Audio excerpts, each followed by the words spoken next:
Czy mógłbym poprosić pana profesora Van Rhoona o zaprezentowanie aktualnie stosowanych technologii w zabiegach hipertermii? Thank you. So, we're going to switch gears a little bit, and we go to technology. It's a pleasure. Well, first of all, I would like to thank the organizers for inviting me, to giving me the pleasure to visit Poland once more. It's a beautiful country, and I think also have wonderful people working hard on solutions for cancer therapy. So my talk will be on current technology for hyperthermia treatment, and I will give you, as an overview of my presentation, very quickly I will state the requirements for hyperthermia systems. I will go over the hyperthermia systems available, just briefly identifying and giving the advantages, limitations, and the disadvantages of the various systems. As the time is running, I will try to be short. Then, so this will be in the characteristics of these systems, and then I will ask myself, but also you, the question whether these systems fulfill our requirements, and then I will summarize them. So, what technology is needed? Well, we need to heat where it's needed, and of course with adequate temperatures. That means that we have to heat the tumor and its direct surrounding tissue, which is the target volume. And then a priori knowledge would help on the ability of where we want to heat to deliver a high quality hyperthermia treatment, and that will help us for decision making, so that we do not treat the patients that will not benefit, but that we are quite sure that we can do the treatment where we want to have it. This may look limited, but it's in our hands. It's a very helpful tool, and also it helps to, if you have treatment planning up front, it helps you to convince the radiation oncologist to accept the hyperthermia as a real treatment. So the next one is the verification. Of course, if you apply a hyperthermia, you want to make sure that you reach the temperature that you want to apply. So you need to monitor. You need to monitor and visualize the thermal dose. We do this normally online and provide us the ability to act. And then finally, very important is that you have an integrated workflow, that you do not add additional tasks. You have to make it the clinician, the radiation oncologist, and also the medical oncologist and surgeons. You have to make it easy going. So hyperthermia should be very easily to be included. So that will increase acceptance as a treatment modality, and it will also homogenize the quality of the treatment within the institutes. Now, if you look at the systems that are available, both commercial or academic, then there are basically three different or four different ways of how to insert energy into the tissue and to get the temperature increase. The most easy one is that you use a type of hot fluid that gives you the heat, the temperature from the water towards the tissue. Then the other one is that you deposit heat inside, the energy inside the body, what we call inside-out heating. So we can do that by electromagnetic energy, either capacitive, radiative, or infrared. That's also an option. And or you can use ultrasound. And coming up rapidly is the idea of using magnetic nanoparticles, so that you really have isolated heating. Now, if you take all these together, then you get a picture, what was shown also before by Rob Issels, and I adapted that, I modified that picture a little bit, so you have the human and you have the various systems. So here you have nanoparticles for brain tumors. We have our head and neck applicator as developed in Rotterdam for head and neck. We have different systems for radio frequency heating, either radiative on the left or capacitive for heating in the pelvic region. We have superficial but also capacitive heating for chest wall, and infrared for chest wall tumors. Then we have the conductive systems for circulation in the pelvic region or in the bladder. And finally, on the end here, you have high flow ultrasound heating, and that has the advantage that it is much more focused than electromagnetic heating. So if you go through them, the easiest way and very easy to integrate integrate in existing clinical procedures is either perfusion by hot fluids, the leg, for the bladder, or the intracranial operation. You have seen here in the exhibition is a company medical showing the device, and the advantage of this is it's very easy to operate. As I said, integrate into existing clinical procedures without problems, whether you do a BCG installation or you have MMC chemotherapy with hot water. This is done in the same time and more or less also at the same cost as I've been informed. It gives you relatively homogeneous temperatures. And the disadvantage is, in this case, that there is no spatial control of temperature. But you don't need it because it's so easy. If you have your hot fluid at 42 degrees C, you can be quite certain that the first half a cm of tissue will be at that same temperature also. So there is a limited need for temperature control. Of course, if you do an intraperitoneal perfusion, you have to put your perfusion and the outflow at the right places to see that you get a good circulation in the peritoneal space. Another example, making it a little bit more complicated for the bladder, is the Synago system, where you use microwave imaging, microwave energy to heat the bladder wall. I didn't want to not show this one, but here the fluid, in fact, is cold, and you heat the bladder with microwave irradiation. It's a little bit difficult and also a little bit more complicated, I would say, than the simple bladder perfusion, but it has other advantages, as the company can tell you.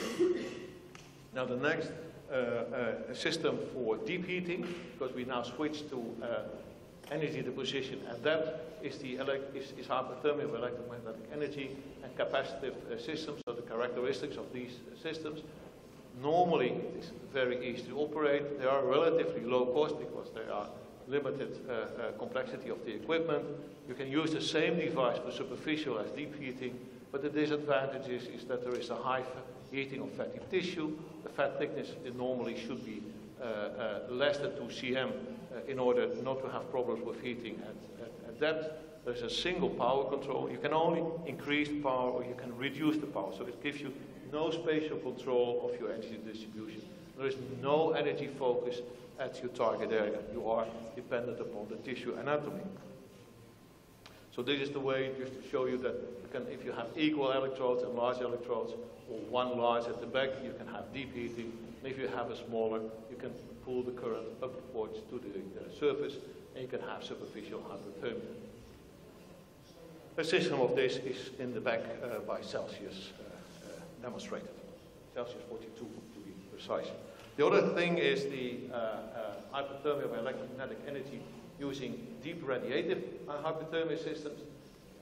You see the systems here on the left. There, again, a company in the back, Piekarach showing the BSD 2000. There's an Italian company coming up with a system, a copy of the Amsterdam system for waveguides, giving similar type of heating. Both the Sigma 60 and the Amsterdam system have been used for the Dutch deep hyperthermia trial and give equivalent heating quality. So the advantage there is that you have preferential energy deposition at depth, you have spatial control of energy by size steering, and you have no limit of fat thickness. The limitation, though, might be a large focus, which means that you do not heat only the tumor, but you also heat volume of normal tissue around it. But that can be also beneficial because it reduces the temperature gradient. Now, the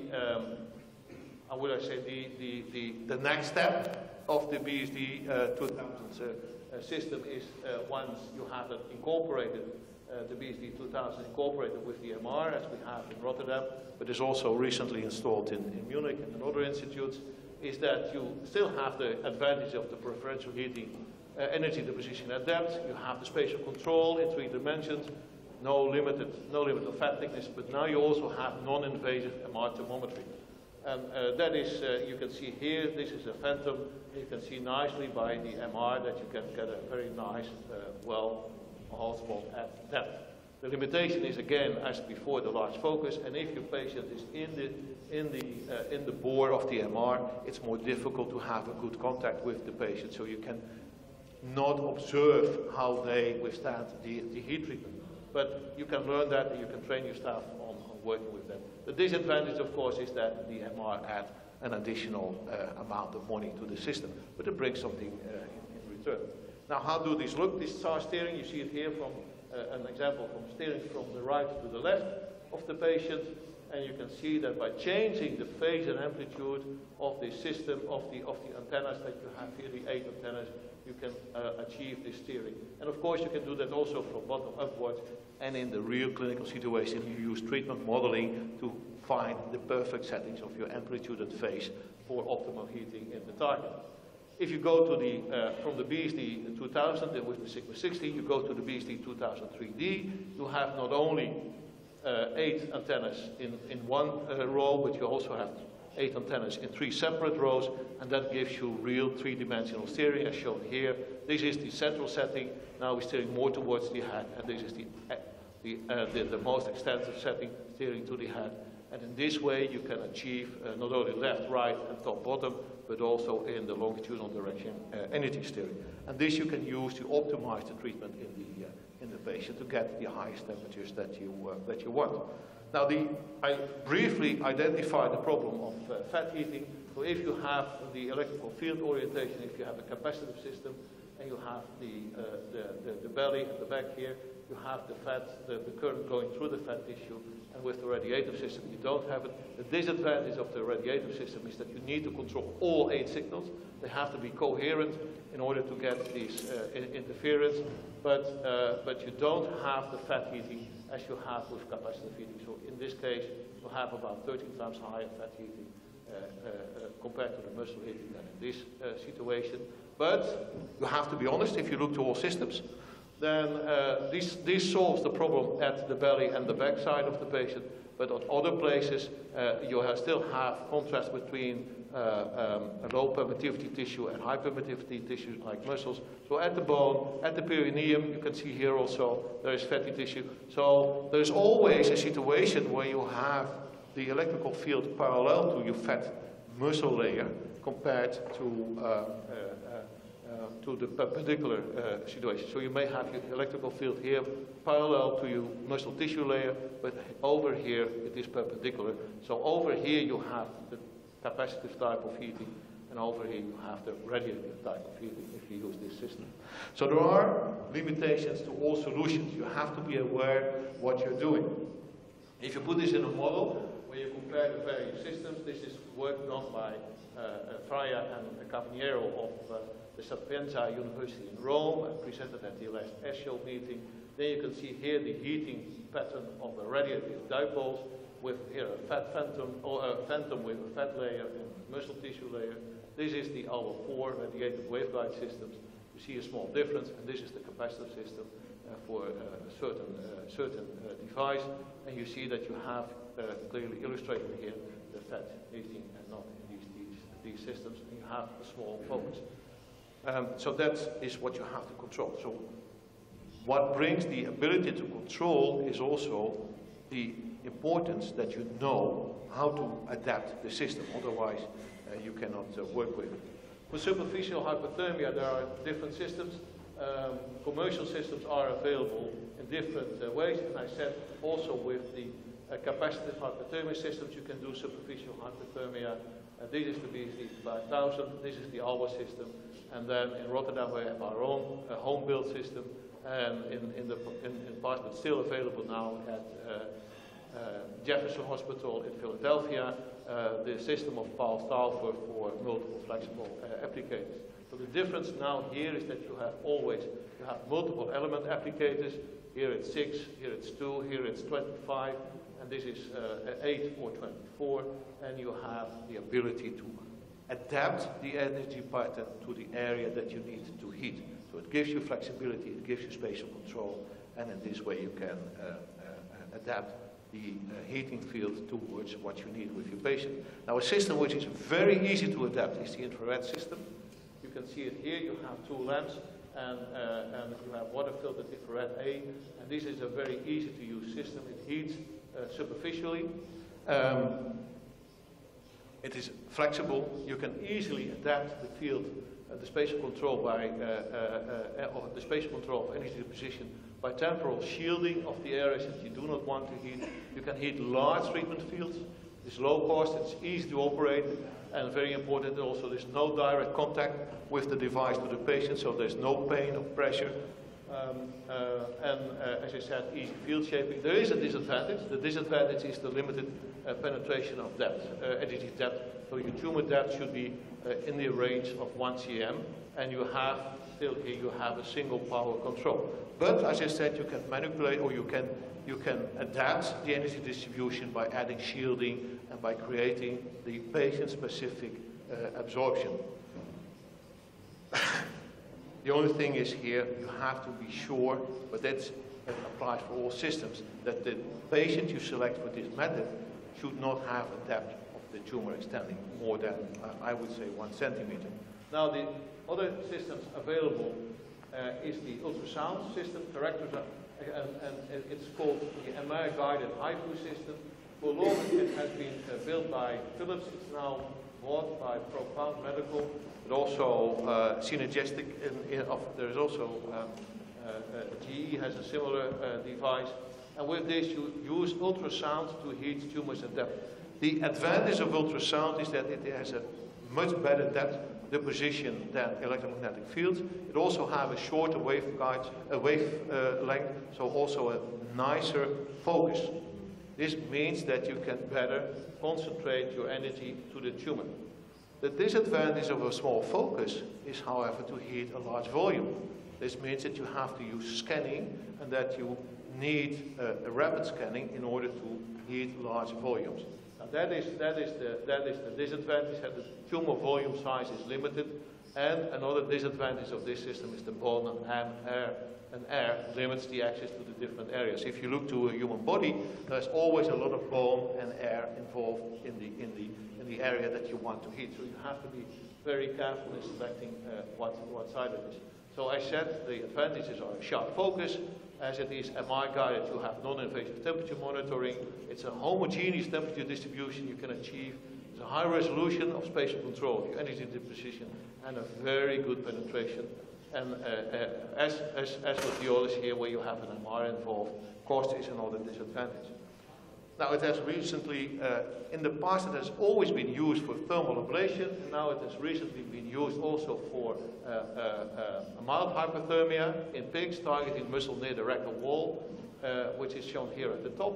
You can see here nicely, and this is the beam, and this is the area they wanted to heat, and you see the temperature distribution here, and this is T90, T50, T10, and you see this is a relatively very narrow temperature distribution. So by this method, you can create the focal heating that you want in order to investigate the different biological effects. This would be very helpful. And here it's an example in a deep thigh muscle of a pig. And I have been told that now in this group of 2, they are now going to make a step towards clinical treatment. So very soon the HIFU is also going to be used in clinical patients for hyperthermia type treatments, no longer ablative heating.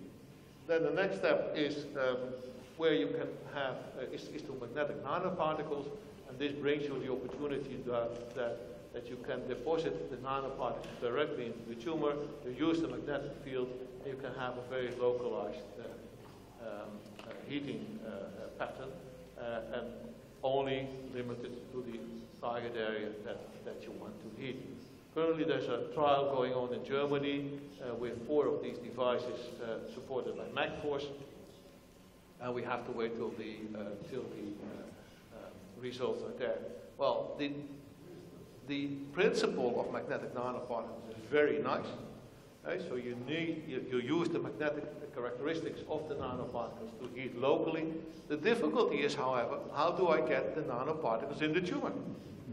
So the ideal situation is that you inject intravenously the nanoparticles, and then you get a homing of the nanoparticles towards your tumor, and then you apply the magnetic field, and you get the heating. So that would be the expected advantages, that you have high magnetic nanoparticle amounts, you can control them, that you can get high temperatures. But the disadvantage is still that it is very hard to get them there. So up to now, most applications, which is also with the MagForce, is that you directly inject the nanoparticles inside the tumor, and then you get the heating there. So the way through the intravenous application is not followed at this moment. There is a nice review. This picture is from Hilger, recently published in the International Journal of Hyperthermia. And hyperthermia still requires direct injection of the nanoparticles into the tumor. Other devices coming up is a new device recently introduced at the STM in Cancun, the 2017 annual meeting, which is the Vectron thermal therapy device from Neotherma. It is an addictive, it is difficult to find the data. This picture is coming from their patent. It's an air-coupled multi-applicator coil system. Its feasibility has been shown in heating pancreas in Yucatan and mini pigs, and they were able to heat to temperatures between 39.5 and 43 degrees C. And the next step of their device will be integrating it with an MR for real-time non-invasive thermal monitoring. Now, this is where I'm a little bit surprised, because it's using magnetic fields for heating, and at the same time it will be using magnetic resonance imaging for temperature. So I'm going to be very critically follow them to see whether they're going to realize this. Of course, you will need advanced treatment planning, and the next step will be a feasibility study in patients. The other system coming up is, as I said, the hypercolor 3D by Sensius, and I have to say that I'm involved in this company, so this is I have to be careful here. So this is a system working at 433 megahertz. It has 20 antennas, but you only use 12 out of the 20. These are selected use based upon hyperthermia treatment planning.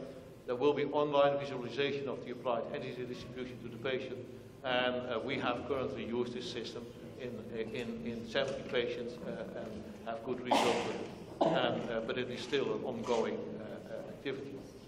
So, do current hyperthermia systems fulfill our demands? Then the question is yes, or the answer is yes and no. It depends typically on the biological objective that you are aiming at. If you look for the general systems, then the heat where it's needed and with adequate temperatures, well, we can reach therapeutic temperatures, yes. We can increase perfusion locally, but the homogeneity and the control of the temperature, there we still need to have improvement. And the HIFU systems may bring this. And this is important because the hyperthermia effect is thermal dose dependent, so we have the easy to reach, the easy to heat temperatures. They go to higher temperatures if they have a hypoxic fractions. And there we will have the direct cell kill, we have the thermal sensitization, DNA repair inhibition, but we will have less blood flow and oxygen changes, whereas in the temperatures that we reach mostly in the clinical environment, these are between 40 to 42 degrees C, then most of the effect will be on perfusion changes, and maybe a little bit, because for DNA, blockage of DNA repair, you need to reach 41 degrees C. Also DNA repair inhibition may be present there. So we have to go to better systems. Is the a priori knowledge on ability to deliver high quality hyperthermia treatment achieved? I would say yes, if you do treatment planning. You can, you take your image data from the CT, you do your segmentation, you make your model into your computer, you can calculate and perform an energy distribution calculations, and you can go to thermal simulation. There you can work on, and slowly, of course it has to be further developed, but the systems are there, and these may be helpful in pre-selection and decision-making of your patient. Verification that prescribed hyperthermia treatment quality is delivered. Well, I would say adequate thermometry still remains a challenge for patients and the medical doctor, because the patient doesn't like to have the temperature probes inserted. It's painful, and the medical doctor also is sometimes hesitating because it increases the risk of infection. So we really need to go to non-invasive thermometry. Well, there is a growing activity there. It started a long time ago by the group of Berlin, by Peter Wust. But I can tell you from my own experience, there are still some hurdles to cover in order to make that a routine application. But it is promising. Integrate workflow in daily process of radiotherapy and chemotherapy. Well, the deep and superficial hyperthermia is still an adjuvant requiring additional time. So at least 60 or 90 minutes for the superficial hyperthermia to 2.5 hours for the deep hyperthermia. But it is not in non-muscle invasive bladder cancer, and it is also not in HIPEC. And there you see the difference, how much it differs if you have a really fully integrated workflow in your daily process. If you look to these pictures, then you can see in the Netherlands we have only 3 centers where they combine hyperthermia with radiation, but there are 8 centers combining performing HIPEC. These are all academic hospitals or high rated hospitals, and with the hyperthermia plus MMC in the non-muscle invasive bladder cancer, there are also 8 centers. So compare that, and this has been developed in a relatively short period of 2 to 3 years. So making the systems easily integrated in the system is very important. And in Spain, there are 27 hyperthermia plus multi-unit centers participating in the clinical trials of combat. So a high quality and easy to integrate meeting system encourages medical specialists to apply hyperthermia and participate in clinical trials to demonstrate the effectiveness of adding hyperthermia. And this is a challenge that I would like to bring to the companies that are here. We have to improve this easy-to-use systems. Now, in summary, a wide range of equipment is available, providing adequate technology to apply hyperthermia for many different clinical indications. Each with its specific advantages and limitations. So you have to be aware and you have to choose your system on what, or you have to select your tumors on what you can hit with your system. Performance must be compared on an objective basis, so you need to have, especially if you participate in trials, you have to use temperature monitoring in order to assess the effectiveness of the treatment. Quality assurance is essential for good clinical use of all devices, and ASHO has recently updated its QA guidelines for deep and superficial hyperthermia. And Dr. Trefner will inform you on this tomorrow morning in her talk on quality assurance. And this was my slide to close. Thank you. Thank you very much for your excellent talk. I have one question. What hyperthermia system would you recommend as the first one for radiation therapy department? Well, I would directly ask a question to you. What is the tumor that you want to hit? Oh. If you almost every then then you need multiple systems.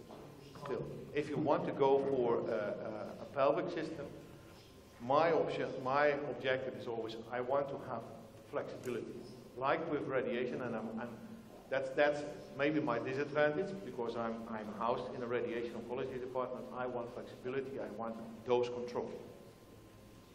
If I would have been raised in a medical oncology department, I may have a different option because if you are working in a radiation department, you are used to work with dose prescription with plus or minus 5% within your target volume and plus or minus 1 millimeter. If I would be a medical oncologist, I would be working on a dose per square meter and not knowing what is exactly inside the tumor. So I find this very difficult, and this is why I say, if your objective is only increasing tumor perfusion, then your demand is different than when you say, I want also to have BRCA induction and direct tumor cell toxicity. So that's my answer to your very difficult question, though. Thank you.